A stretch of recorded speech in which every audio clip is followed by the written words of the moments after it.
So let's get into this. I've already talked a little bit about what we call balancing equations in chemistry. That is making sure that you have the same atoms you start with as you end with. We have a basic rule in chemistry. As long as you're not having any radioactive changes, then you're going to have the same atoms you started with that you end with. So in a chemical reaction, you should be able to say, okay, on the left-hand side, how many of this type of atom do I have? On the right-hand side, how many do I have? And if they're not equal, then there's something wrong. So when we look at this equation, just to make sure we understand the nomenclature, 2H2, just like it would be if it was a math equation, means I have 2 molecules of H2. It's reasonably obvious once you know, but you may not guess, what does the G in parentheses stand for? Grams. For what? What? I didn't hear what you said, but it wasn't what I expected. But no, it means gas. Right, so once you know, it's obvious, but it may not be obvious until you know, oh, that's what it means. So that means we have 2 atoms of H2 gas. Plus, nobody ever writes this here, but this is written for explicit. 1 molecule of O2 in which phase? Gas. Gas, right. So we're taking these and we're adding them together. Now, if you just do your simple work, you can say, how many hydrogens are on the left side of the equation? 2. Oh, 4. Okay. Hydrogen, there are 4 because there are 2 molecules each containing 2 atoms. How many oxygens? 2. 2. Now, if we go to the right side, we have 2 molecules of H2O. What's the common name of H2O? Water. Water. Okay.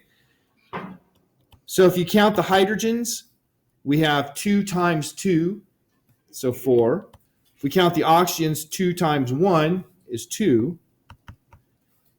Because those are equal, we say it's a balanced equation.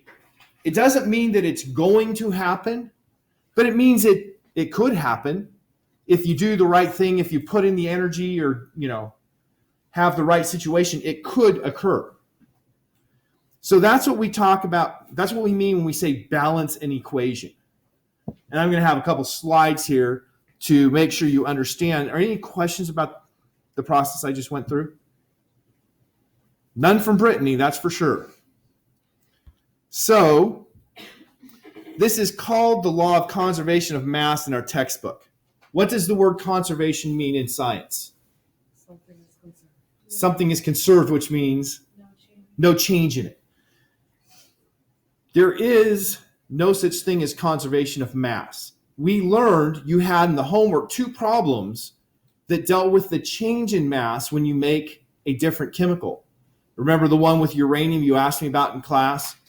You go from uranium-235 to 2 equal atoms at half of that size. What happens to the mass when you go from 1 uranium-235 to 2 atoms at half that size? The amount of mass actually decreases. There's less mass. What happens to that mass? Energy is released. It's released as energy. Great. So that means that we don't have a true law of conservation of mass. What we really call this, if you were like taking a physics class, we would say the conservation of baryon number. Oh, yeah. Yeah. That is a proton's a baryon, a neutron is a baryon. There are some other baryons. That's what we're conserving here. So that would be the correct terminology. But you know what? This is an introductory class. And so they just said, let's gloss it over and say mass. Because the mass number, which is the number of protons and neutrons, that is the baryon number. And so if you think of conservation of mass and you just add in your head mass number, well, then it becomes a correct statement. All right. Oh, not right. They're right. First clicker question. Is this reaction balanced? So what we have here are atoms of different colors to specify which kind of atom it is. I'm a little colorblind. Is that true? I got to keep perfect color. Actually, the fact is, it's virtually assured that nobody here is colorblind. How do you know? Because we're all women. Because all but one of you are women. Color blindness is extremely rare in women. Rare, but not in. Yes, that's why I didn't say it is sure. It's almost sure. And the chances of the one male being colorblind is pretty slim.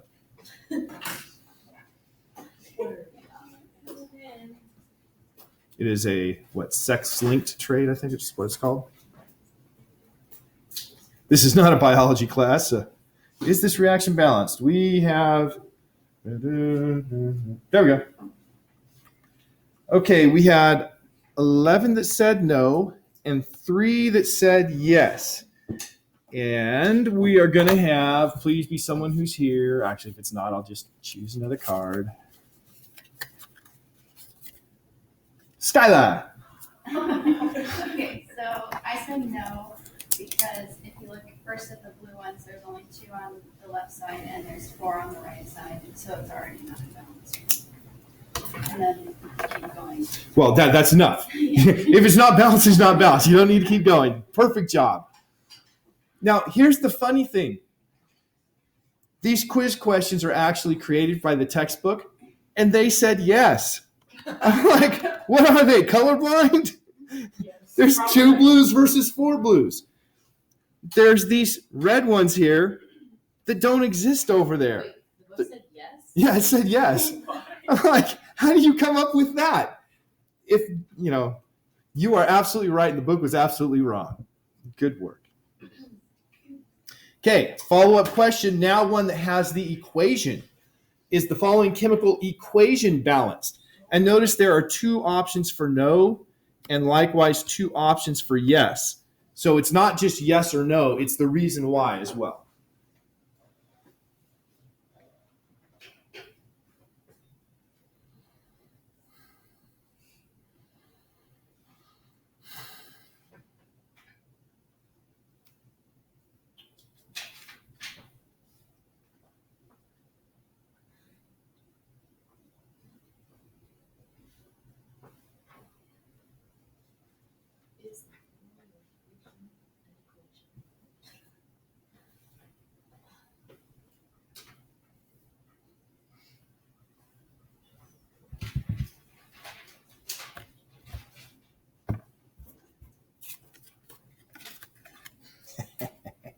Foot row.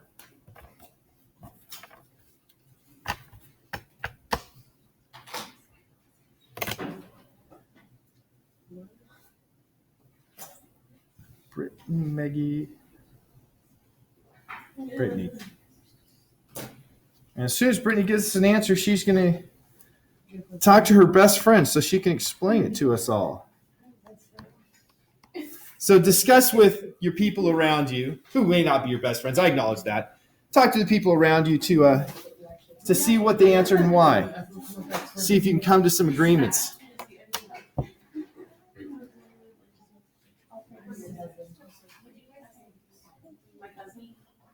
So which one is that? That's my friend. Are you trying to say me? And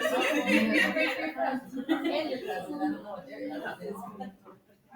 Oh, it's like Is there anything wrong with my cousin? Because I thought Let's see if I have the questions. is that Everyone right? can Okay, so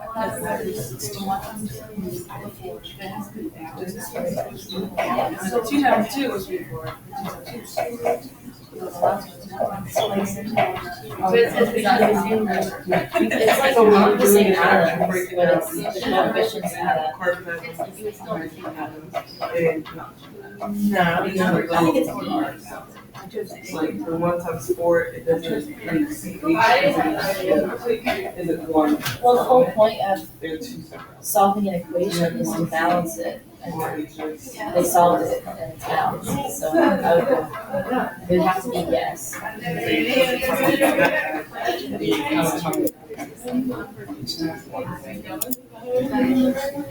Okay, let's go ahead and add it again. I don't want Jackie and Larissa to get worn out with their little routine. I have a question Yes. of clarification. Yes, ma'am. So like, While she's asking, you can go ahead and answer, folks. is letter B saying that like the number of each thing The coefficients are these numbers. that they, So B is saying that the numbers in blue are equal to the numbers in red, and thus it's balanced. what? Hold on, actually.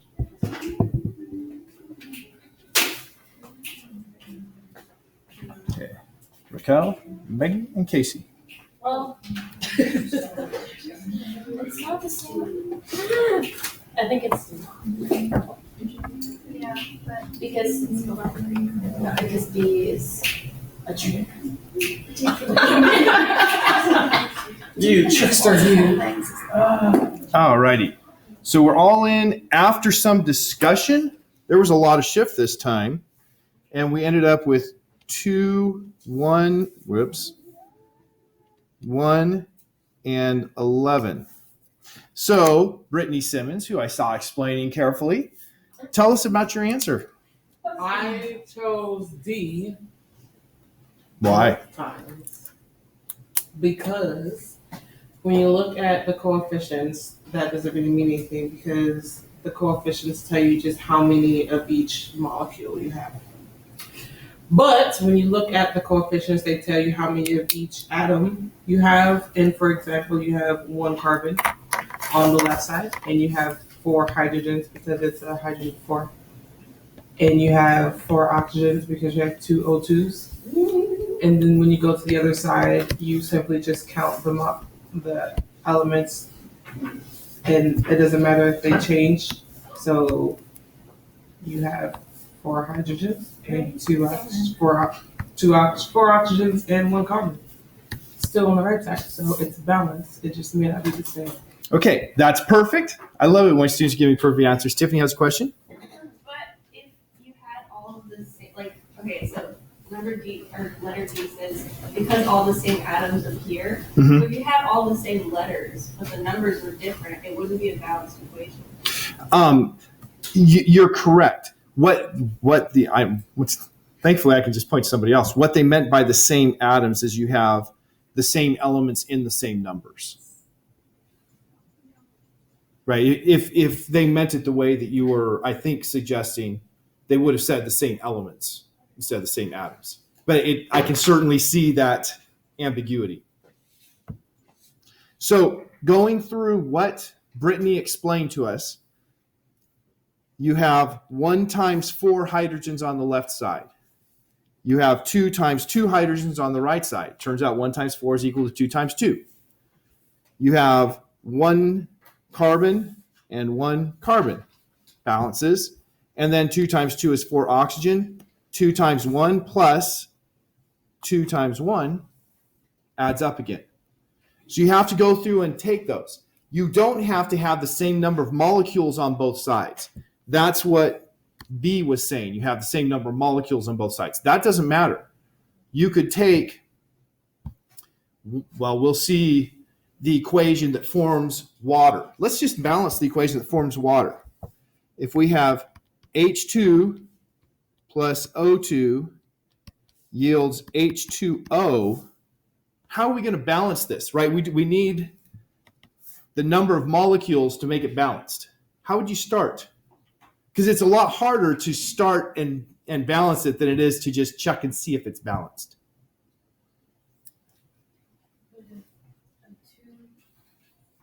For the hydrogen on the left and a 2 right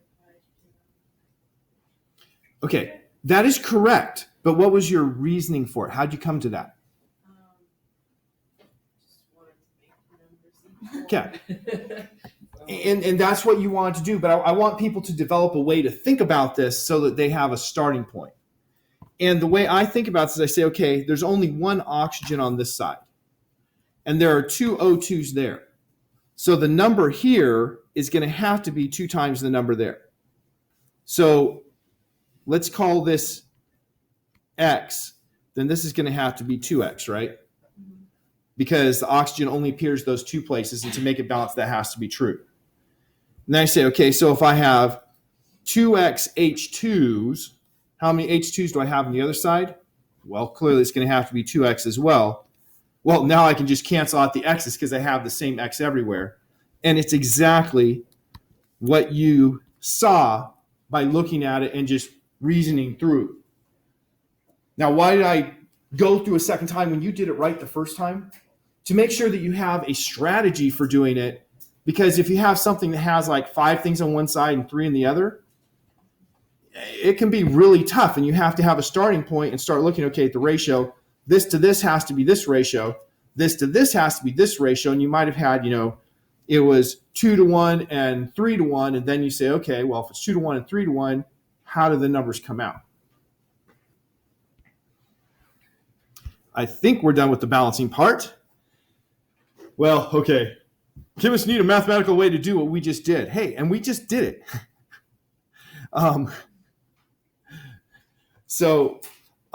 This here is just saying because the number of protons and neutrons we call the mass number.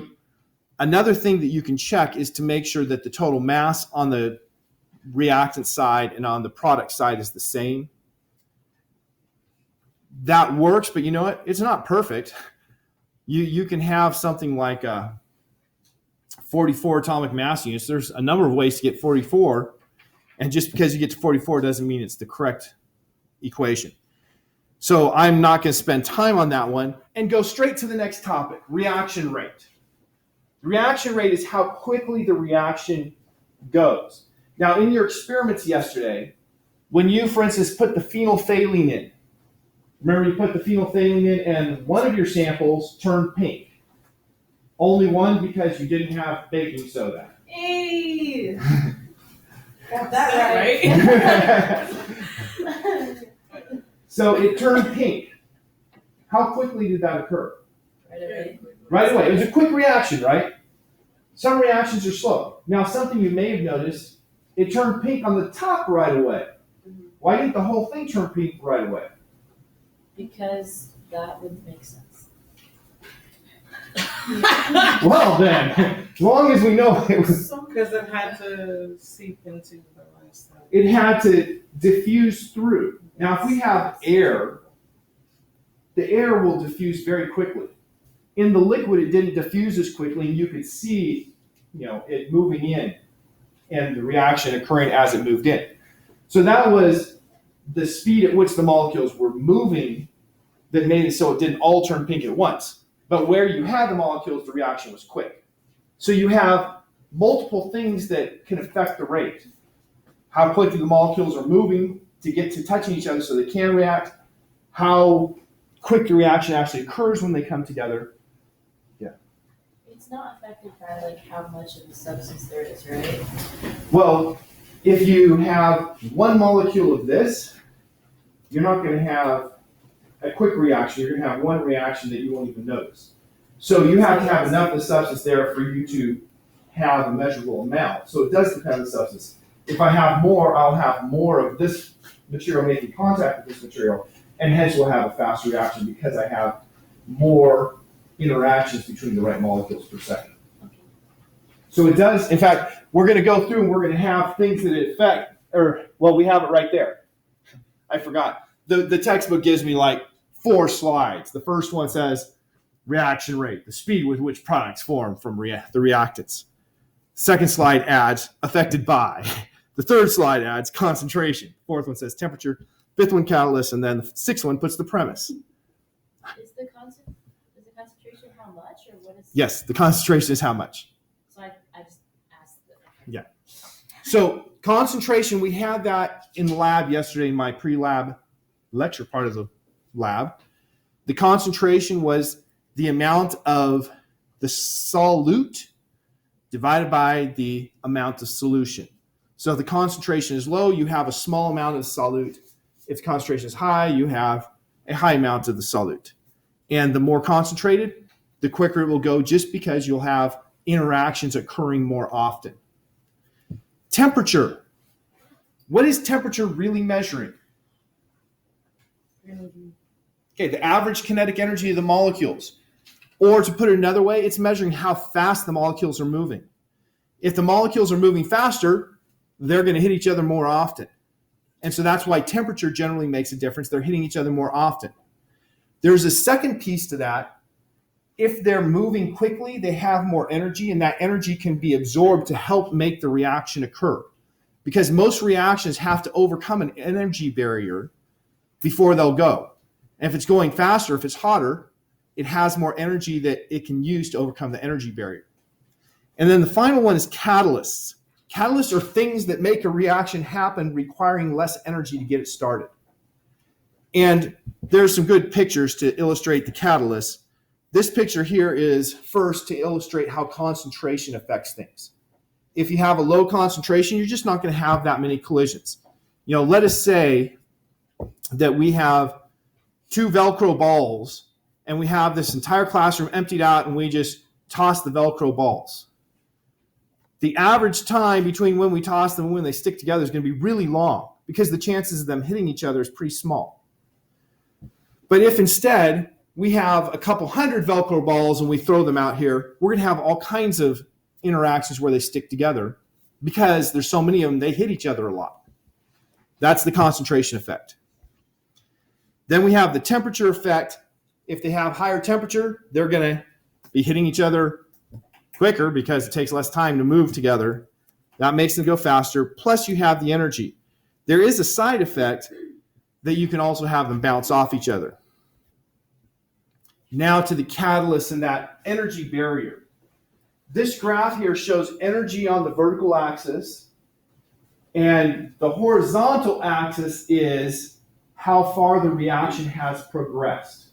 So the left, okay, it's left as I'm standing here. Right side is your viewing, right? No, left, okay. The left side shows the 2 reactants before they have interacted. And so the energy there is the energy you have for those 2 reactants. And then that hump is what we call the activation energy. That's how much energy you have to make them react. So these 2 things here, the nitrogen and the oxygen, they don't just naturally, oh, hey, look, you're nitrogen, I'm an oxygen, let's get together and do this thing. There has to be energy added to make them do that. So that's what we call the activation energy. And that's necessary for actually most chemical reactions. Room temperature is a high enough temperature for a lot of reactions to go. But if you cool things down to close to absolute zero, you're going to slow down almost all reactions to virtually stopping. Now, something you have here is what's happened to the energy when you form nitrogen monoxide? It's gone which way, up or down? It's gone up.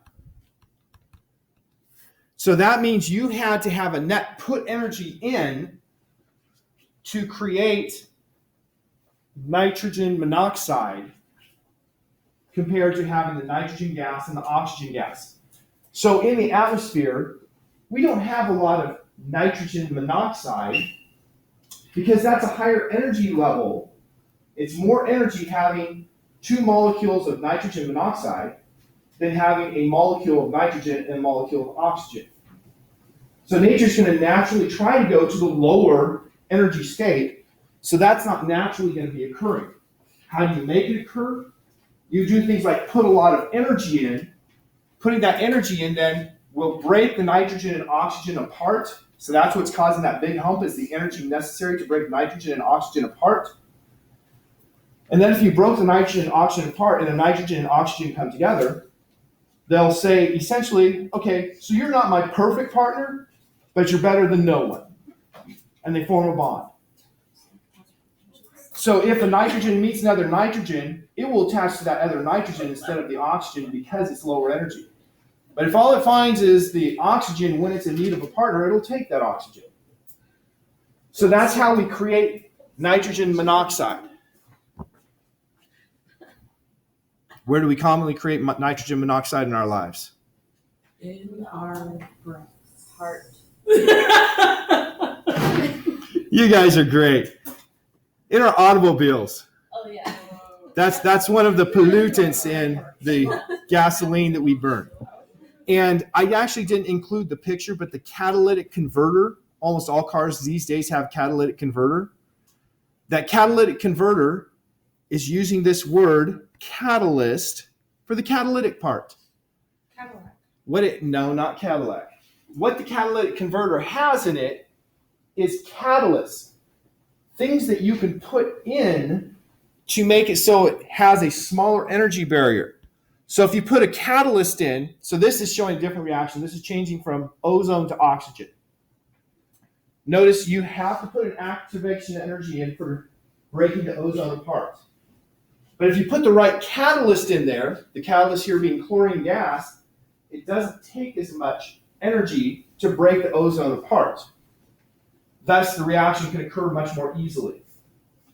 And then oxygen 2, if you look at this graph, which one has a lower energy, the 3 oxygen 2s or the 2 ozones?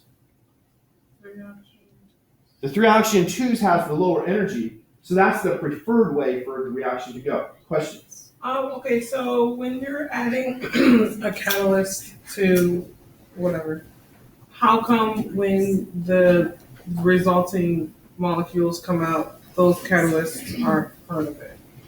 Because the catalyst, and I'll actually show you an equation in another slide or two. The catalyst participates in the reaction, but then in the end, it comes out the same as it started. So you, for instance, might start with the catalyst, and in the equation I'm going to show you, the catalyst actually gets broken up into something different, but then it's recombined. And so in between it disappeared, but then it came back. And so since you started with it and you ended with it, then it's not considered a reactant, it's considered a catalyst. So that's the key on what a catalyst is. It's something that's there when you start and there when you end, and it makes it so the reaction can go forward easier. So in instance, so if you had like 203 plus, Cl, whatever that one would be. Yeah, the reaction to write for this, the net reaction for the left side is 2O3 yields 3O2 plus heat. That's what you get from that one. For the other one, you have 2O3 plus Cl yields 3O2 plus Cl plus heat. So the fact that the Cl is both here and here, but that it lowered the activation energy, it's those two pieces put together that make it a catalyst.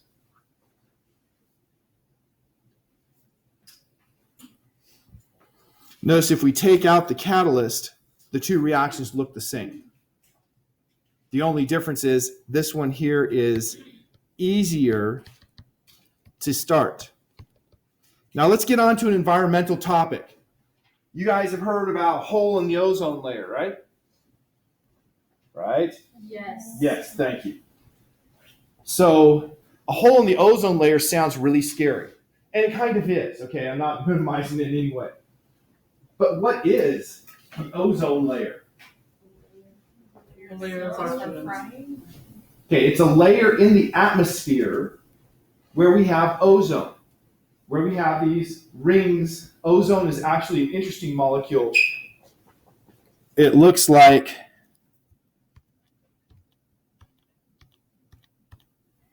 that. So those are all O's. Writing upside down, I didn't close my O's very well. So you have oxygen forming a triangle.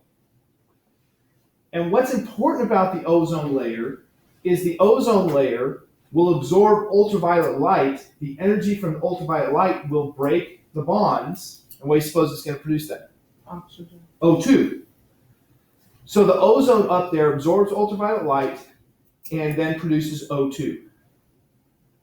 And so it's protecting us from ultraviolet radiation. That's why it's good. So what's the whole deal with the hole in the ozone layer?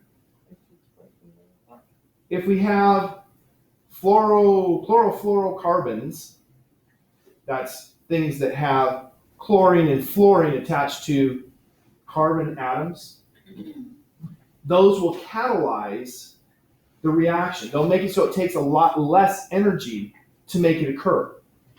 It takes a lot less energy than visible light can do it, because remember, the energy of light was 8 times the frequency. We had that. The Planck's constant times the frequency. And so if you have, so it takes less energy to start, that means you have to have less energy in the light. You can have visible light, which there's a lot of in the sun. And so if you have these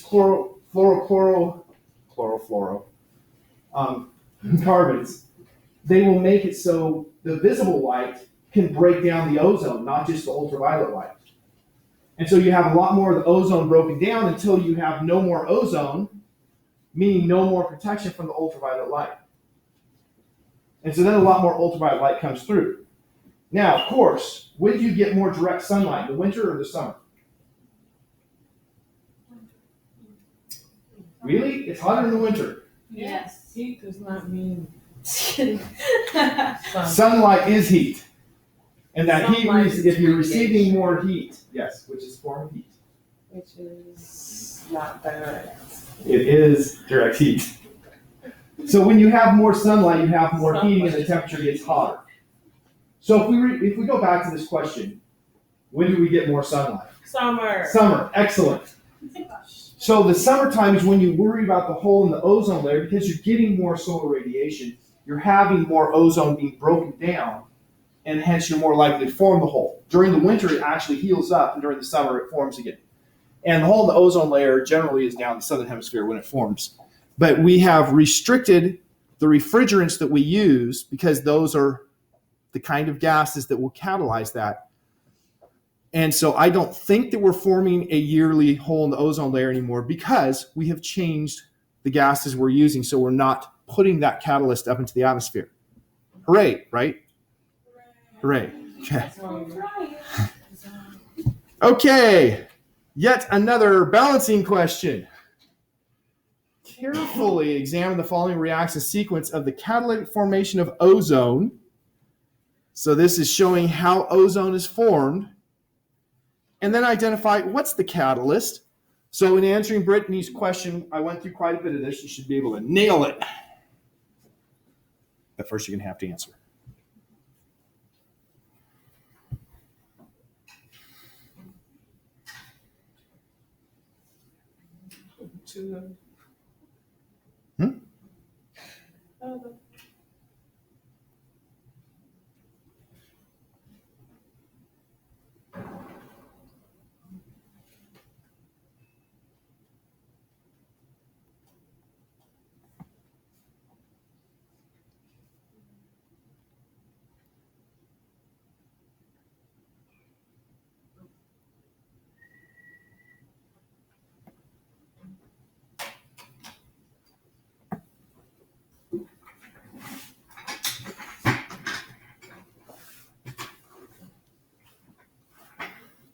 It's all to you, Brittany.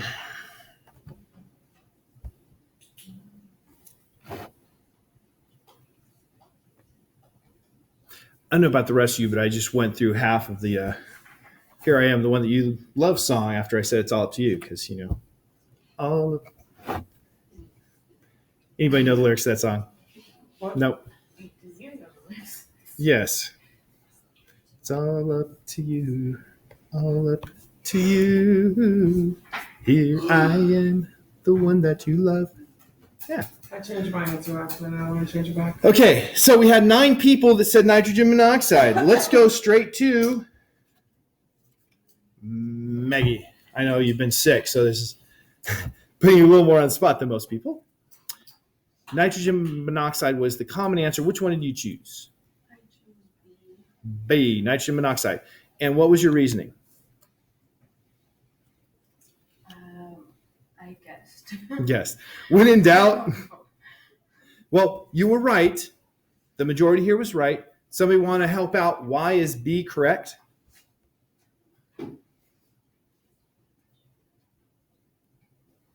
Nitrogen and one oxygen is not in the last equation. Okay. If you look at the net reaction, you put in 2 nitrogens here, you got 2 NO2s, and then those 2 NO2s decayed into the same 2 nitrogen monoxides. And so you put in the 2 nitrogen monoxides, you got out 2 nitrogen monoxides. This is shown as 3 equations. We could show it as 1 equation, but it's going to look a little different than that. So let's see if we can balance this. Let's look at the products. So I have starting out O2 plus 2NO. And notice it yields the 2NO2, which then is my beginning here. So I'm not going to draw the middle or right in the middle part.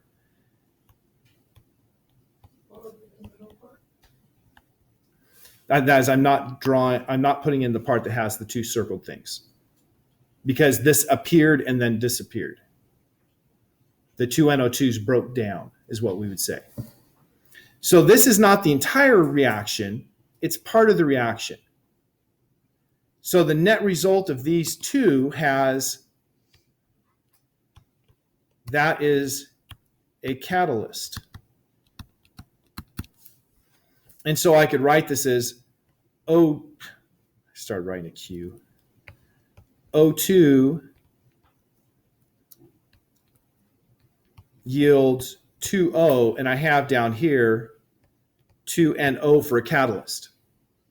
But that's not the entire reaction, because these 2 O's need to be added with 2O2 to get to the end.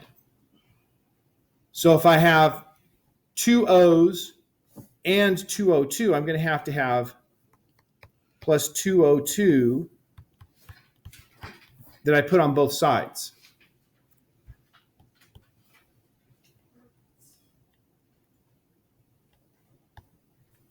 And of course, now this looks ridiculous. Why does it look ridiculous? Because 2 plus 1 is 3. So we have 3O2 yields with a catalyst of 2 NOs. You don't have to put the 2, you just put a bunch of NO in. And that yields 2 O3s. So this is the net reaction.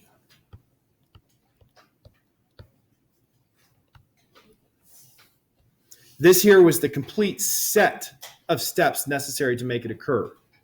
And you have to have 2O2 plus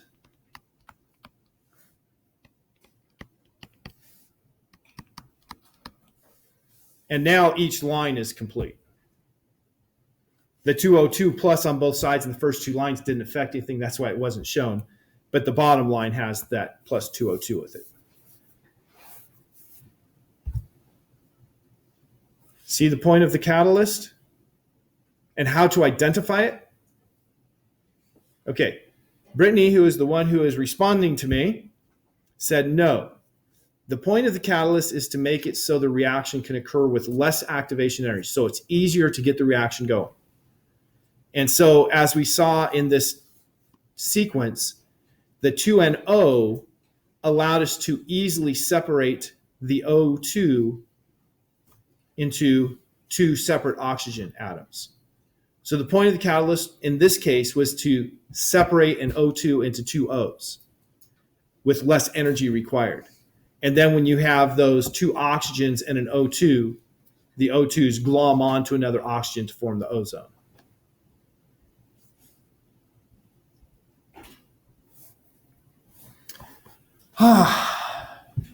When we looked at the formation of nitrogen monoxide, it went to a higher energy state at the end.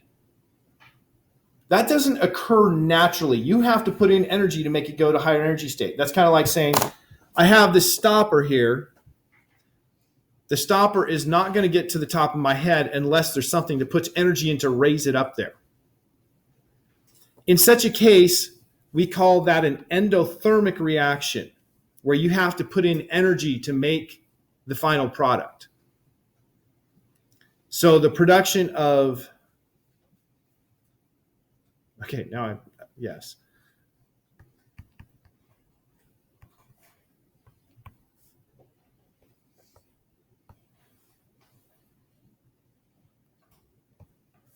You have to put in heat to make this occur. That heat is energy, and this is endothermic.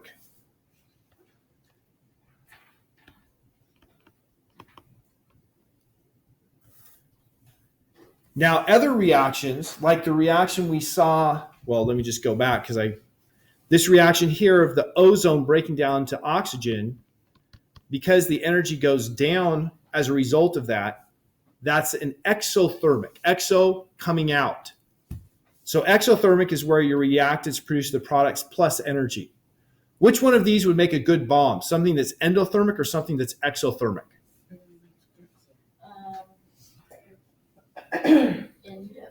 It would need to be exo because you need energy coming out. Because what does that energy coming out do? It makes the air hot. And if the air is hot, what does it do? It expands very rapidly, what we call an explosion. And so what's going on when you make a bomb is you're making air expand really rapidly. And you do that by releasing a lot of energy into it, making it really hot. And so bombs are extreme exothermic reactions.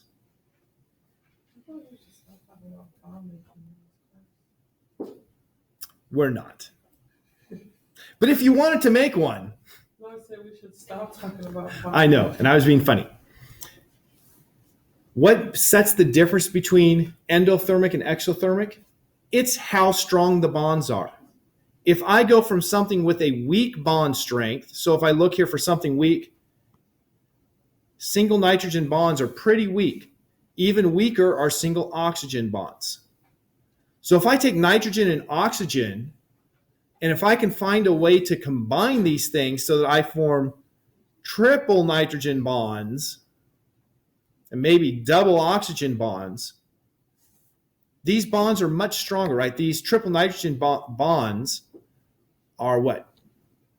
6 times stronger than the single nitrogen bonds. So if I take nitrogen and I can make it into those triple bonds, because I'm going to a much stronger bond, it's held together much more tightly, it's a lower energy state. Because it's being held on tightly, it's lower energy. And where does that energy go? Out. It's released. It's going to go into heating something, making stuff go fast. So nitrogen is really good for bomb making because if you can make these triple bonds, you have a really, really strong bond. So what did Alfred Nobel get his fame and money for so that he could set up the Nobel Prizes? It wasn't just for being a cool Swedish dude. It was because he found a way to stabilize an explosive that we like to call TNT. What is TNT? TNT with dynamite. You guys with me on that? Alfred Nobel invented dynamite, which is using, I think, limestone to stabilize the TNT. TNT stands for trinitrotoluene. Well, at this point, we can understand most of this. What does tri mean? 3. Nitro? Nitrogens. So we have 3 nitrogens and a toluene. Toluene you don't know, but toluene is 6 carbons in a circle. And it has 3 nitrogens. That's what TNT is. Now, there's a little more detail. Oh, we don't draw the C's, but there's C's on each corner. If you don't draw it, it's assumed to be a C. There's some hydrogens here, and I didn't pay any attention to where single and double bonds may occur. I'm pretty sure there's single bonds for the nitrogens, but I could be wrong. I didn't look it up. But you have those nitrogens, and if you can make those nitrogens form triple bonds instead of single bonds, you'll release a lot of energy. If you can make the carbons form stronger bonds, the double bonds are much stronger than the single bonds. Single bond, or double bond and triple bond. So if you can make the carbons go to double bonds, that will also release a lot of energy. And the reaction with this TNT releases energy. It takes a little energy to get it started. Not very much, which is why Nobel got all of his money. He found a way to actually have an anti-catalyst, if you will, make it so it doesn't blow up as easily, so you could actually store it. You've seen in the movies when you have old dynamite. What happens in the movies when you have old dynamite? No, they don't. That's the problem. With the old dynamite, it's sweating, they say. You have liquid coming out. What's that liquid? It's the trinitrotoluene. And with that old dynamite, I mean, you watch MacGyver, original episodes. That old dynamite, you bounce it off of something and it might explode because it's not stable if you get it out of the like I said, I think it's limestone, calcium carbonate, because it's very reactive, doesn't take much at all energy to activate it, and it's highly exothermic. So our last clicker question. Use the bond energies below. Here's the bond energies in the aqua box to determine whether the following reaction is exothermic or endothermic. And notice once again, you have exothermic appears twice and endothermic appears twice. You have more appearing twice and less appearing twice. And so endo less, endo more, exo less, exo more are the four options.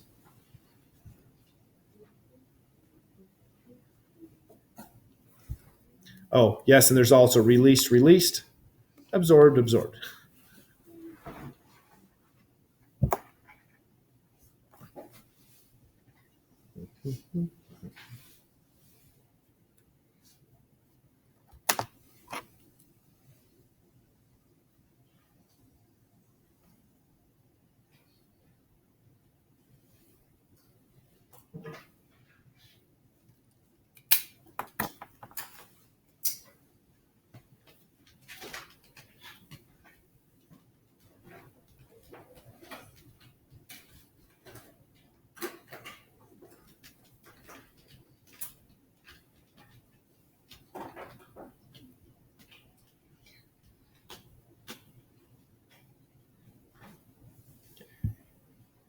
Eric and Jocelyn.